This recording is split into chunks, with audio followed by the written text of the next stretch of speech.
Bangle sellers are we who bear our shining loads to the temple fair. Who will buy these delicate, bright, rainbow-tinted circles of light, lustrous tokens of radiant lives for happy daughters and happy wives?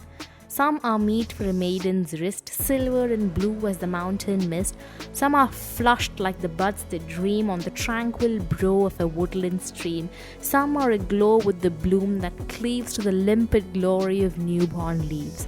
Some are like fields of sunlit corn, meet for a bride on her bridal morn.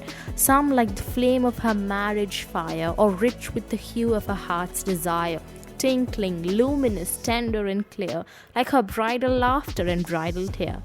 Some are purple and gold-flecked grey for she who has journeyed through life midway, whose hands have cherished, whose love has blessed, and cradled fair sons on her faithful breast, and serves her household in fruitful pride and worships the gods at her husband's side.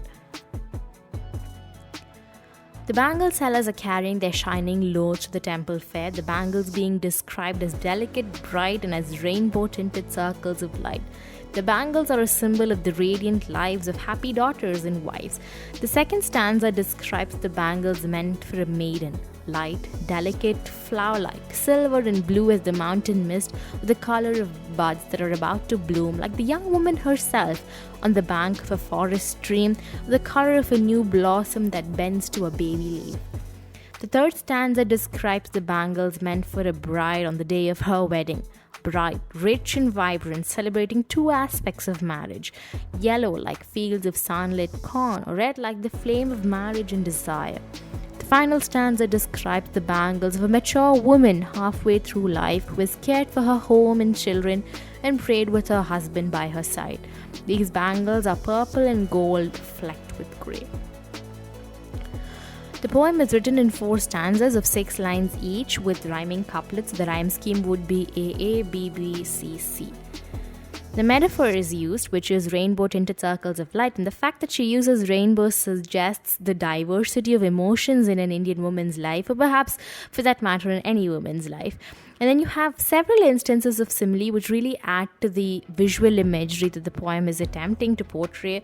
You have similes in lines 9, 13, 15, and 18.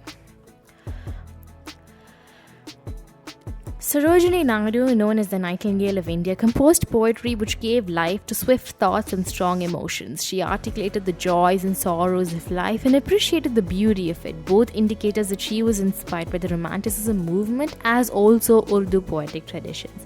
True to her style of writing, The Bangle Sellers is a folk song that celebrates Indian womanhood in all its color, with vivid imagery and striking symbolism. The poem is not vastly different in its muse from the bazaars of Hyderabad in that it celebrates Indian culture. Every representation of Indian culture, when it is not false and exaggerated, bursts with color and variety. There can be no finer testament to that than this work. The poem glorifies the idea of Indian womanhood. It is an expression of different stages in a woman's life in Indian society, maiden to bride to woman. Every color serves a purpose. Misty blue for innocence, golden for joy, purple for pride, and grey for maturity. It is a sensory delight with its bright rhythm and rich visuals.